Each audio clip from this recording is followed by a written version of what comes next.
ఒక్క లడ్డూతో దేశంలోని వెజిటేరియన్స్ అందరినీ కూడా నాన్ వెజిటేరియన్స్ చేశారు కదరా సామి.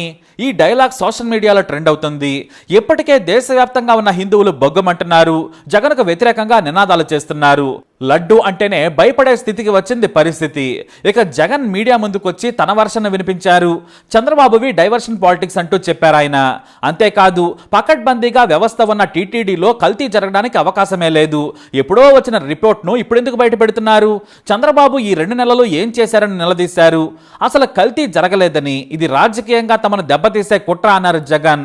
కానీ నేషనల్ డైరీ డెవలప్మెంట్ బోర్డు ఇచ్చిన ఫలితాల్లో మాత్రం ఖచ్చితంగా పంది కొవ్వు దేవుడి లడ్డి తయారీకి వాడిన నెయ్యిలో ఉందని తేలిందని, అసలు స్వచ్ఛతే లేదని స్వచ్ఛత పరీక్షలు చేసిన నిపుణులు కూడా చెబుతున్నారు. ఇంకా ఏంటంటే అసలు పాల ఉత్పత్తుల్లోకి బీటా సిటోస్టెరాల్ పంది కొవ్వు ఎలా వచ్చి చేరుతుంది, మొత్తం కల్తీయే. చివరకు కూరగాయల నుంచి తీసిన నూనెలను కూడా కలిపారని ప్రకటించింది ఎన్డీడీబీ. మామూలుగా కూడా కాదు, దారుణంగా ఎక్కువ మొత్తంలో కల్తీ జరిగిందని తెలుస్తోంది. మొత్తం 39 రకాల పరీక్షలు చేశారు.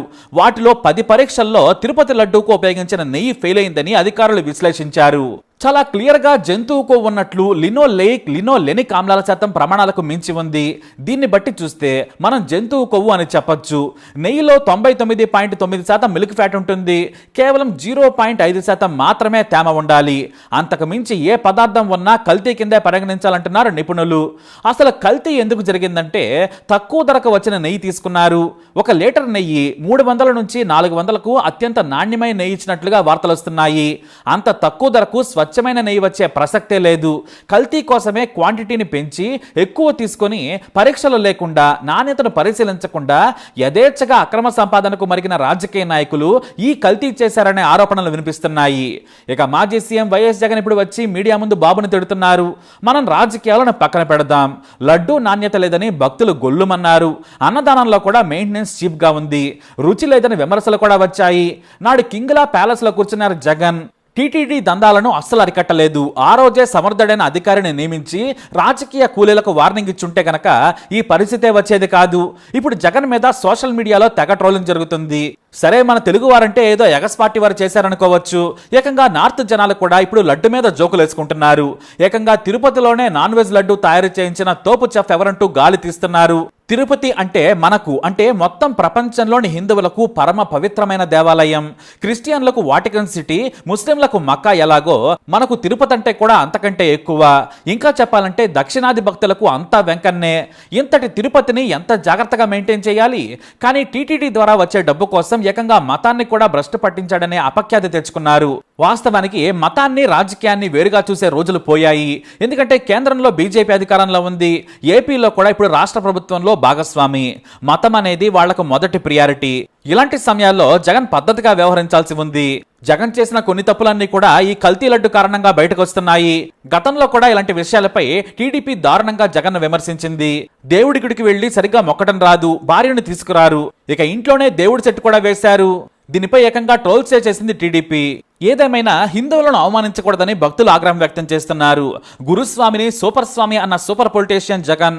కాబట్టి మతాల విషయంలో సెన్సిటివిటీ ఉండాలి, అంతకంటే భక్తితో మెలగాలి, లేదంటే ఎక్కట్లు తప్పవు. అయితే వైసీపీ నాయకుల వర్షను కూడా మనం వినాలి.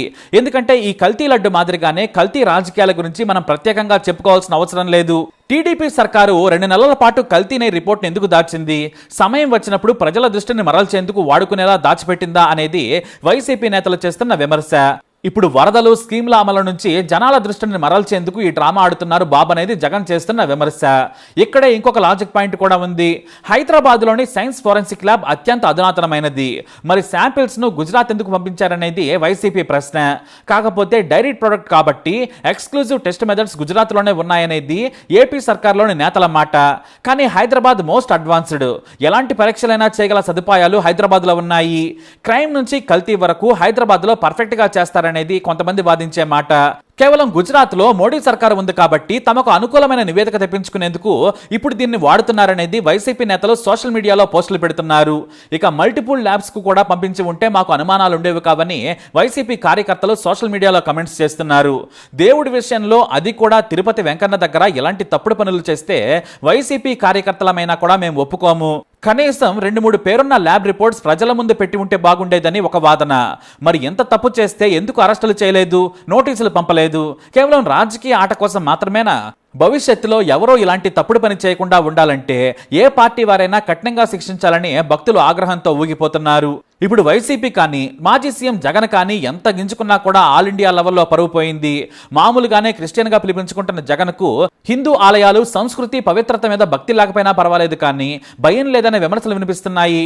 ఇప్పుడు ఎంత విమర్శలు చేసినా కూడా వైసీపీని ఇది ఎల్లకాలం వెంటాడుతుందనేది వాస్తవం. ఏకంగా తిరుపతి వెంకన్నతోనే పెట్టుకున్నారు. నిజంగా పాపం చేస్తే మాత్రం అది వెంటాడుతూనే ఉంటుంది. మరి వచ్చే ఎన్నికల నాటికి కూడా ఈ లడ్డు వివాదం మాసిపోతుందా, లేదంటే జగన్ను లడ్డూ కావాలా నాయనా అంటూ వెంటాడుతుందో లేదో చూడాలి. మరి మీరేమంటారు? మీ అభిప్రాయాన్ని కమెంట్ ద్వారా తెలియజేయండి. వీడియో అప్డేట్స్ కోసం మై ఛానల్ ఫాలో అవ్వండి, అలాగే తప్పకుండా సబ్స్క్రైబ్ చేసుకోండి.